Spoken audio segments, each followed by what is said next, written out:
नमस्कार, बहुत स्वागत है आपका सुप्रभात एमपी खबरों के साथ। मैं हूं रीनू। सबसे पहले बात करेंगे धार के कारम डैम में मरम्मत का काम जारी है। डैम के दोनों ओर से चैनल बनाए गए हैं और अब धीरे धीरे पानी की निकासी होने लगी है। धीरे धीरे डैम में पानी का प्रेशर कम हो रहा है।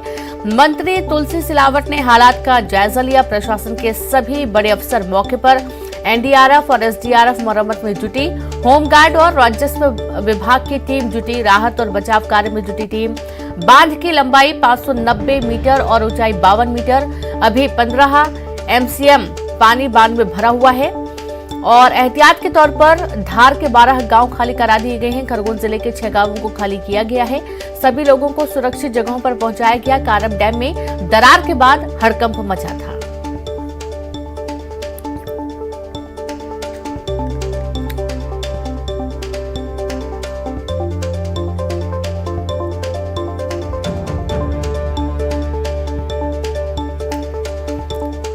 तो आप ये देखिए कि कारम डैम में लीकेज की वजह से डर का माहौल बना हुआ था और अब दोनों ओर से चैनल बनाए गए हैं। आसपास के गांवों को खाली करा दिया गया है।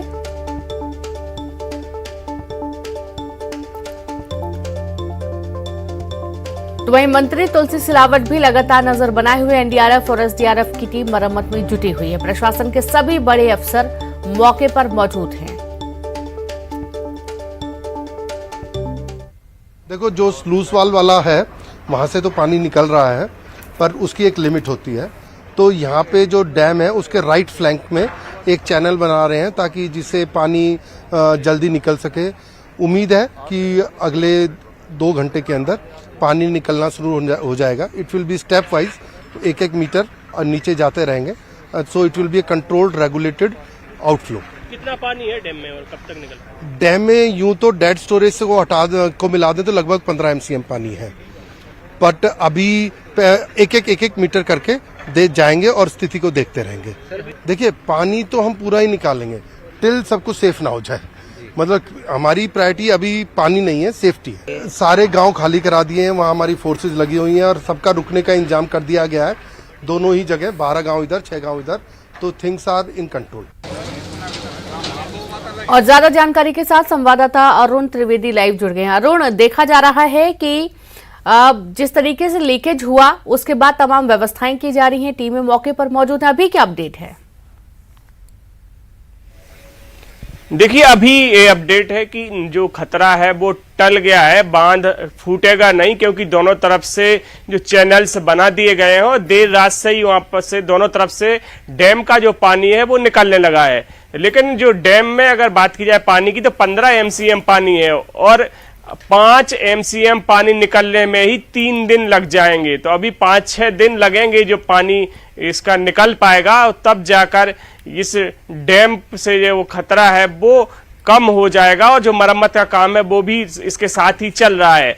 एनडीआरएफ की टीम 40 सदस्यीय टीम है वो यहाँ पर मौजूद है। प्रशासनिक अमला मौजूद है। सारे जो विभाग हैं जो जिले के और दूसरे जिलों के वो भी, उनके अधिकारी भी यहाँ पर मौजूद हैं। कमिश्नर खुद मौजूद हैं।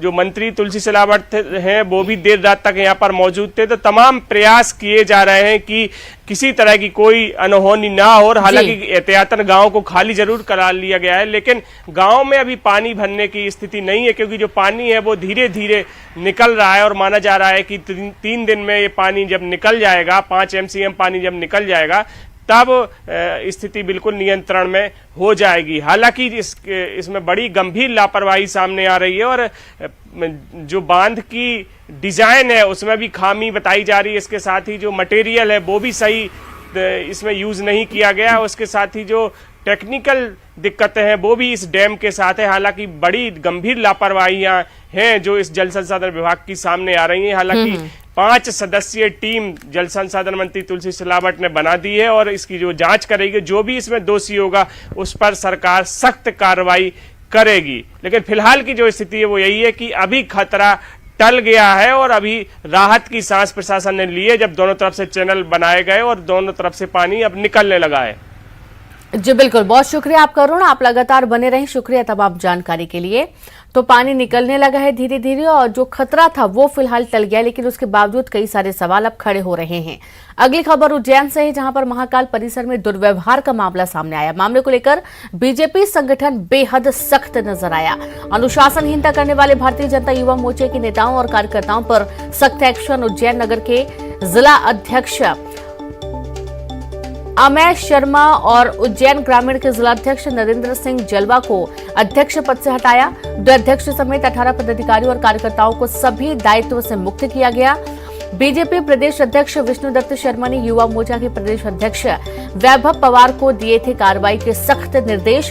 प्रदेश अध्यक्ष बीडी शर्मा की कड़ी नाराजगी के बाद वैभव पवार ने बड़ा फैसला लिया है।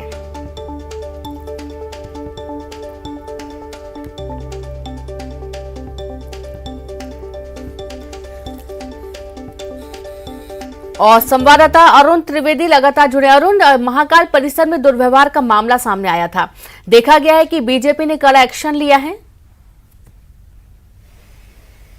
बिल्कुल, देखिए, जब भारतीय जनता युवा मोर्चा के राष्ट्रीय अध्यक्ष तेजस्वी सूर्या भगवान महाकाल मंदिर में दर्शन करने पहुंचे थे, तब जो युवा मोर्चा के जो कार्यकर्ता थे उन्होंने गर्भगृह में जाने के लिए जो हंगामा किया था, और वहां पर जो तस्वीर सामने आई थी उसमें युवा मोर्चा के जो कार्यकर्ता हैं वो मंदिर प्रबंधन के लोगों से और सिक्योरिटी गार्ड से लड़ते और उनसे भिड़ते हुए नजर आए थे, जिसको लेकर सख्त एक्शन बीजेपी ने लिया है। क्योंकि बीजेपी एक अनुशासन वाली पार्टी मानी जाती है। जब किसी इतनी बड़ी पार्टी के राष्ट्रीय अध्यक्ष जो है युवा मोर्चा के, वो यहाँ पहुंचे, उनके सामने हंगामा हुआ, तो उन्होंने इसको गंभीरता से लिया। बीडी शर्मा ने इस पर नाराजगी जताई और उसके बाद जो युवा मोर्चा के प्रदेश अध्यक्ष हैं वैभव पवार ने बड़ी और सख्त कार्रवाई की, जिसमें जिलाध्यक्ष ग्रामीण और शहर दोनों को ही युवा मोर्चा के पार्टी के दायित्व से मुक्त कर दिया। तमाम जो कार्यकर्ता हैं, जो सदस्य थे, कार्यकारिणी सदस्य थे, उनको भी मुक्त कर दिया। तो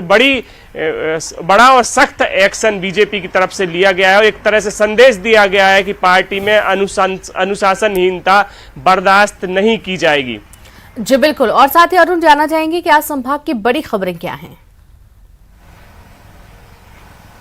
देखिए, अगर संभाग की बात की जाए तो बारिश का दौर बना हुआ है, लगातार बारिश का मौसम है। और अगर इंदौर की बात की जाए तो इंदौर में आज जो है एक रिकॉर्ड बनने वाला है, जिसमें एक वर्ल्ड रिकॉर्ड बनने वाला है, जिसमें जो तिरंगा टोपी लगाकर लोग एक श्रृंखला बनाएंगे, वो एक बड़ा रिकॉर्ड इंदौर में बनने वाला है। अगर यहाँ पर धार की बात की जाए, जहां पर मैं मौजूद है, तो यहाँ पर डैम से जो पानी निकाला जा रहा है उस पर नजर रखी जाएगी। एक एक मीटर उस पानी को कम करने के लिए जो राहत कार्य चल रहा है वो भी किया जाएगा। डैम की मरम्मत का काम तो यहाँ पर किया ही जा रहा है। गांवों का दौरा भी अधिकारी करेंगे कि जो लोग गांव से निकले हैं उनकी जो संपत्तियां हैं वो सुरक्षित हैं, और जो गांव के लोग हैं जो शिविरों में ठहरे हुए हैं उनसे का भी जायजा लेने अधिकारी पहुंचेंगे। जी बिल्कुल, बहुत शुक्रिया आपका अरुण तमाम जानकारी के लिए। तो आप देखिए कि ये तमाम बड़ी खबरें संभाग की हैं। और अगली खबर ग्वालियर से, जहां केंद्रीय मंत्री ज्योतिरादित्य सिंधिया का ग्वालियर दौरा। आज से 2 दिन के ग्वालियर दौरे पर रहने वाले हैं ज्योतिरादित्य सिंधिया, और आज कांवड़ियों को बांगही खुर्द में श्रद्धांजलि देंगे। मुरार में भूमि पूजन के कार्यक्रम में शिरकत करेंगे। बिरला नगर में स्वतंत्रता संग्राम सेनानी के घर जाएंगे ज्योतिरादित्य सिंधिया। तो खबर ग्वालियर से है, जहां आज ज्योतिरादित्य सिंधिया आज से 2 दिन के ग्वालियर दौरे पर रहेंगे और इस दौरान कई सारे उनके तय कार्यक्रम हैं, जिसमें आज कांवड़ियों को बांगही खुर्द में श्रद्धांजलि देंगे। मुरार में भूमि पूजन के कार्यक्रम में शिरकत करेंगे। बिरला नगर में स्वतंत्रता संग्राम सेनानी के घर जाएंगे ज्योतिरादित्य सिंधिया। तो दोपहर तकरीबन 3 बजे के आसपास ग्वालियर एयरपोर्ट पहुंचेंगे और आज से 2 दिन का जो दौरा है वो शुरू हो जाएगा। कुछ बैठकें भी लेंगे और सबसे खास कि बांगही खुर्द में कांवड़ियों को श्रद्धांजलि अर्पित करेंगे। मुरार में भूमि पूजन के कार्यक्रम में शिरकत करेंगे और बिरला नगर में स्वतंत्रता संग्राम सेनानी के घर जाएंगे। और ज्यादा जानकारी के साथ संवाददाता सुशील लाइव जुड़ गए। सुशील, आज से 2 दिन का ज्योतिरादित्य सिंधिया का दौरा है, क्या कुछ खास कार्यक्रम इस दौरान? बिल्कुल, देखिए केंद्रीय मंत्री ज्योतिरादित्य सिंधिया आज से 2 दिवसीय ग्वालियर दौरे पर आ रहे हैं और यहाँ वो करीब 20 से 22 कार्यक्रमों में शामिल होंगे आज और कल 2 दिन में। 3:30 बजे के लगभग उनका एयरपोर्ट पर पहुँचना होगा। उसके साथ ही एयरपोर्ट पर वो जो नव सभापति हैं, इसके साथ ही जो भाजपा कार्यकर्ता उनसे मुलाकात करेंगे। वहाँ के बाद सीधे वो बांगई खुर्द गाँव के लिए रवाना होंगे, जहाँ पिछले महीने जो कांवड़ियों की हाथरस में मृत्यु हुई थी, करीब 6 कांवड़ियों की वहाँ पर मृत्यु हुई थी। उन कांवड़ियों के परिजनों के पास जो है शोक संवेदना व्यक्त करने और श्रद्धांजलि देने के लिए बांगई खुर्द गांव में पहुंचेंगे। इसके बाद वहां से आकर सिंधिया आज शाम को ही मुरार जिला अस्पताल में निर्माण कार्यों का भूमि पूजन करेंगे। इसके साथ ही वो बिरला नगर में स्वतंत्रता संग्राम सेनानी के घर भी मिलने के लिए जाएंगे, परिजनों से मुलाकात करेंगे स्वतंत्रता दिवस की पूर्व संध्या पर। और इसके बाद जो है उनके 2-3 उद्घाटन के कार्यक्रम है शाम को, साथ ही कुछ जगह वो कट सी विजिट के लिए भी जाएंगे। इसके अलावा कल की बात करें तो कल सुबह करीब 8:45 बजे ज्योतिरादित्य सिंधिया रानी लक्ष्मीबाई समाधि स्थल पहुंचेंगे। वहां नमन करने के साथ ही आज़ादी के अमृत महोत्सव के तहत आयोजित तिरंगा कार्यक्रम में शामिल होंगे। इसके बाद वो एक महत्वपूर्ण बैठक भी लेंगे और कुछ स्थलों का निरीक्षण भी करेंगे जहां पर निर्माण कार्य चल रहे हैं। इसके बाद दोपहर के लगभग वो दिल्ली रवाना होंगे। तो 2 दिन का ज्योतिरादित्य सिंधिया का जो दौरा है कहीं ना कहीं ये अहम है। कई सौगातें भी ग्वालियर को मिलने वाली है। साथ ही वो भाजपा के कार्यकर्ताओं के साथ जो है चुनाव के बाद पहली बार आ रहे हैं, नगर निगम चुनाव के बाद। तो जो हार हुई थी नगर निगम में मेयर की, उसको लेकर भी वो निश्चित तौर पर चर्चा करेंगे स्थानीय पार्टी के पदाधिकारियों के साथ। तो एक अहम दौरा है ज्योतिरादित्य सिंधिया का ये 2 दिन का। जी बिल्कुल, बहुत शुक्रिया आपका अरुण सुशील तमाम जानकारी के लिए। तो ये 2 दिन का जो दौरा है काफी महत्वपूर्ण माना जा रहा है, जैसा कि सुशील बता रहे हैं। हर घर तिरंगा अभियान के तहत तिरंगा बेचने पर सियासत शुरू हो गई है। भाजपा जहां 30 रुपए से 50 रुपए तक की तिरंगा खरीदने की अपील कर रही है, कांग्रेस निःशुल्क तिरंगा बांट रही है। कांग्रेस विधायक विनय सक्सेना और संजय यादव ने मालवीय चौक पर तिरंगा झंडा का निःशुल्क वितरण किया और लोगों से अपने घरों, वाहनों और संस्थानों में सम्मान के साथ तिरंगा फहराने की अपील की है। कांग्रेस विधायक ने इस मौके पर बीजेपी पर आरोप लगाया कि 30 और 35 रुपए का झंडा 60 रुपए में बेचा जा रहा है। कांग्रेस ने देश की आजादी के लिए अपना तन, मन, धन न्यौछावर कर दिया और कांग्रेस के लोग ही इसकी अहमियत समझते हैं। अधिकारियों को 500 झंडा बेचने का टारगेट दिया गया है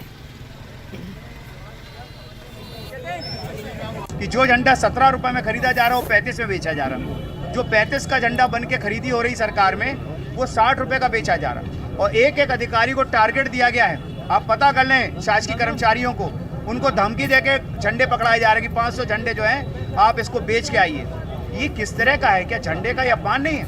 लेकिन हम कांग्रेस के लोग जिन्होंने स्वतंत्रता संग्राम में अपनी छाती में गोली खाई है जिन्होंने, और जो फांसी के फंदे पे चढ़े हैं, वही झंडे के मान और अभिमान और स्वाभिमान को समझ सकते हैं। खरगोन में नगर पालिका के अध्यक्ष और उपाध्यक्ष पद के लिए चुनाव हुआ। दोनों ही पदों पर बीजेपी के उम्मीदवारों को जीत हासिल हुई। अध्यक्ष पद पर बीजेपी की छाया जोशी निर्वाचित हुई और उन्होंने कांग्रेस उम्मीदवार कि लक्ष्मी मोरे को 19 वोटों से हराया। उपाध्यक्ष पद पर बीजेपी के भोलू कर्मा ने जीत हासिल की। भोलू कर्मा ने निर्दलीय उम्मीदवार बारिश चौबे को 11 वोट के अंतर से हराया। उपाध्यक्ष पद के चुनाव में कांग्रेस तीसरे नंबर पर रही। कांग्रेस उम्मीदवार हीरा परमार को महज 4 वोट ही मिले। बीजेपी उम्मीदवारों की जीत के बाद कार्यकर्ताओं ने विजय जुलूस निकाला और इस दौरान नगर पालिका के नवनिर्वाचित अध्यक्ष भावुक हो गए और उनकी आंखों में आंसू छलक आए। मेरी जीत नहीं है, मैं नगर पालिका की जीत, मेरी जीत नहीं है। तो नगर पालिका में खरगोन की जीत हुई है, मेरे नगर के नगर वासियों की जीत हुई है। मेरे पार्षदों के साथ में यहाँ पर जीत के आई हूँ। ये जीत मेरी जीत नहीं है, भाजपा के कार्यकर्ता की जीत है, नगर की जीत है। और हम इस नगर को एक मध्य प्रदेश में आदर्श नगर बनाकर घोषित करेंगे हम सब पार्षद साथियों के साथ। और अब सब पार्षदों का बहुत बहुत सहयोग रहा और उनके लिए बहुत बहुत धन्यवाद। इंदौर के नेपालपुर के गौतमपुरा में पंचायत अध्यक्ष चुनाव के बाद बवाल हुआ। यहां कांग्रेस और बीजेपी नेता आपस में भिड़ गए। मारपीट में दोनों पक्ष के 7 से ज्यादा लोग जख्मी हो गए। 4 लोगों को इलाज के लिए अस्पताल भर्ती किया गया। विधायक विशाल पटेल की गाड़ी पर बीजेपी पार्षद और कार्यकर्ताओं ने हमला बोल दिया। इस दौरान कांग्रेस पार्षद राजा पाटीदार के गाली देने का वीडियो भी वायरल हो रहा है। विजय जुलूस के दौरान ये मारपीट हुई।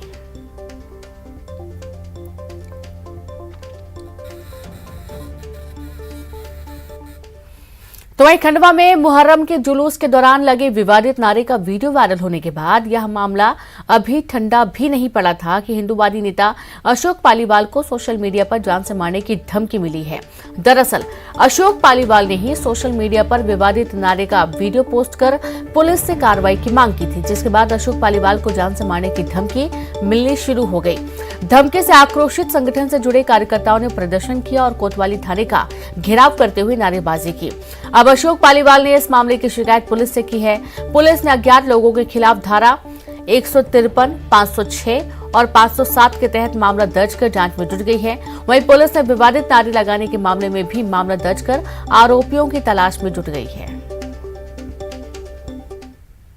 पालीवाल है, ये महादेवगढ़ के संरक्षक है और इनके सहयोगी थाने पर आए थे और उन्होंने लिखित शिकायत दी थी जिस पर अपराध पंजीबद्ध किया गया। उनको किसी व्यक्ति ने जो है जान से मारने की धमकी दी, तो लिखित शिकायत पर से अपराध पंजीबद्ध किया, धारा 153 और जान से मारने की धमकी धारा 507, 506 का प्रकरण पंजीबद्ध विवेचना में लिया।